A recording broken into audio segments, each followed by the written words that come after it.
All praises to the Most High Father. Yah, hallelujah. This brother Daniel. I want to talk about the coming kingdom of Christ because we are currently living in the kingdom today. Okay, this is a kingdom that we're living in. Okay, and we have to believe and we have to have faith. Okay, even though you can't physically see the kingdom of the Mashiach, the kingdom of the Messiah, even though you can't physically see it with your eyes, you got to believe it in your mind and your spirit that it's coming, and you got to choose a side. Okay, so we are living in the kingdom to get today. When we go to Daniel chapter 2, all right, Daniel chapter 2, and we're going to read verse 41 to 45. Daniel chapter 2, verses 41 to 45. Look what it says. It says, "And whereas you saw the feet and toes, and part of potter's clay and part of iron, and the kingdom shall be divided. But there shall be in it of the strength of the iron, for as much as thou sawest the iron mixed with miry clay."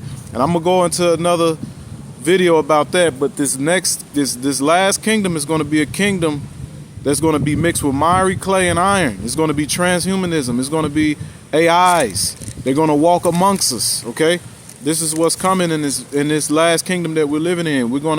People are going to be replaced with AIs.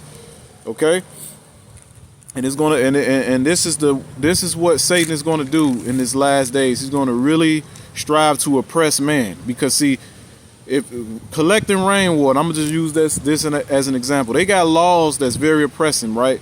But the Most High created man after his image. So a police officer, if he ride past and see someone collecting rainwater, that heart of man that he have, he probably just say, you know, as wicked as his heart may be, or as wicked as things that he do, right? He may look at that person and say, man, I'm gonna keep riding. I'm not gonna enforce that law because they're collecting rainwater, right? But if you got an AI police officer, they don't have feelings. And this is what it's coming to, right? But look, verse 42, it says, "And as the toes of the feet were part of iron and part of clay, so the kingdom shall be partly strong and partly broken. And whereas thou sawest the iron mixed with miry clay," iron mixed with clay, we're the clay, the iron, all right? It says, "They shall mingle themselves with the seed of men, but they shall not cleave one to another, even as iron is not mixed with clay. And in the days of these kings shall the Elohim of heaven set up a kingdom which shall never be destroyed." All right, that's the coming kingdom. And when we read this, we got to believe it in our minds and heart. All right. It says, "And the kingdom shall not be left to other people, but it shall break in pieces and consume all these kingdoms, and it shall stand forever. For as much as thou sawest the stone was cut out of the mountain with our hands, and that it break in pieces the iron, the brass, the clay," this is the Mashiach, the rock, "the silver and the gold, the great Elohim have made known to the king what shall come to pass hereafter, and the dream is certain, and the interpretation thereof is sure." See, it's going to happen. All right, but we have to believe and choose a side. Which kingdom do we want to be a part of, right? We got to choose, do we want to be a part of the coming kingdom of Christ, or do we want to be a part of this kingdom, right? So when we go to Luke 17, this is how we choose. In Luke 17, verse 20, Luke 17, verses 20 to 21, it's kind of windy out here. It says, "And when he was demanded of the Pharisees when the kingdom of Elohim should come, he answered them and said," look, they want to know, when is the kingdom of Elohim going to come? We don't see it with our eyes. When is it coming? Look what he answered them and said, "The kingdom of Elohim cometh not with observation, neither shall they say, lo here or lo there. For behold, the kingdom of Elohim is within you." Okay, it's within us. And it is within us through the Spirit when we are obedient to the Most High.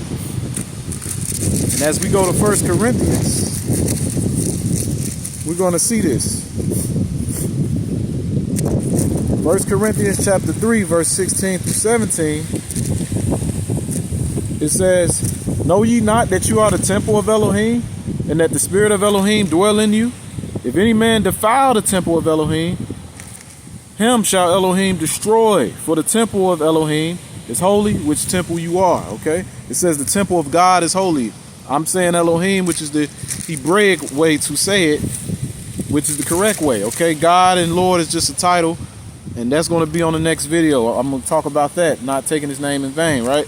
But all in all, he says, we are the temple and the Spirit dwell in us. Okay? Remember, in the Old Testament, he told them, he told our ancestors, the Israelites, he said, look, you can't go into the land if you are defiled. The land is going to spit you out. It's the same way today. We cannot get into the land if we are defiled. The land is not going to accept anything that's defiled. The kingdom is not going to accept anything that's defiling. Okay? So the rising king, Yeshua, we got to band with him, like David, okay? Remember, David was an image of the Messiah, but he wasn't that perfect image. And remember, we're supposed to be walking image of the Messiah as well. 1 Samuel chapter 22, dang on train, man. 1 Samuel chapter 22, look what it says. Verses 1 through 2.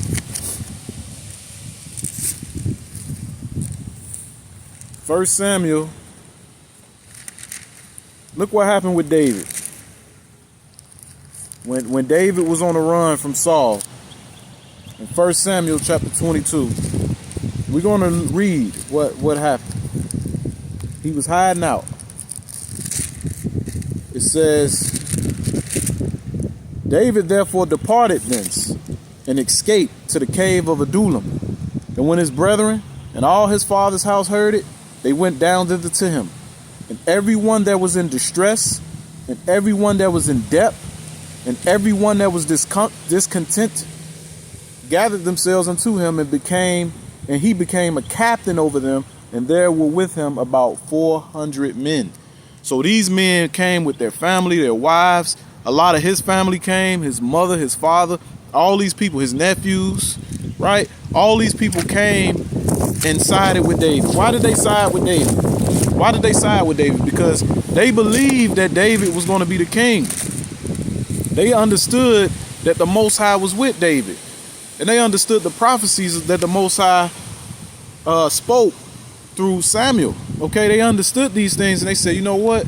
We're going to follow you. Even though Saul, with our own eyes, we see that Saul is the king right now, we're going to follow you because we believe that you are going to be the king and the Most High is with you and not Saul. It's the same way with the Master, with the Messiah, with Christ. We had to believe that when he was here walking on the earth, that the Most High was with him and he's the son of Elohim. And when he returned, we want to be with him. Even though we're living in this current kingdom today, which is against the Most High in every single way. And it's only going to intensify. And we got to band with with Yeshua, the Messiah. The Messiah is not telling us, you know, when people read, he say, hate your life. People think, oh, am I supposed to just go live in a cave and do nothing, or go hide in the mountains, or go live in the desert, you know, and not do anything? No, that's not what he's saying.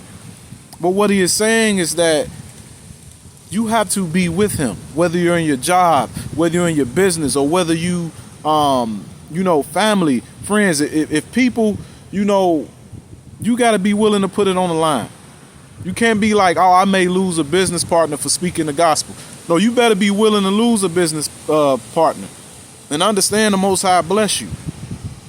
If you had to lose a job for speaking the gospel, if you had to go to prison for speaking the gospel, if you had to lose friends and family for speaking the gospel, that's what you have to do and live in it. People will get offended because people hate righteousness. That's the way that it is, but you got to understand that. And that's what he mean by picking up your cross. Not saying, hey, you know, I'm gonna play it safe. I don't want to speak this and speak that because I may not have benefits here in this system. No, the Most High is the control of all. He's going to take care of us, and we got to believe that. Even unto the death. If you may lose your life for speaking the gospel, you still have to speak it, because things are going to intensify. As wickedness is increasing in this world, people are going to hate people that are striving to do right. And it's sad, but that's the way that it is. But we got to band with the true king, be with him. and believe, even though we can't physically see it with our eyes. But remember, he said it's within you. So hallelujah.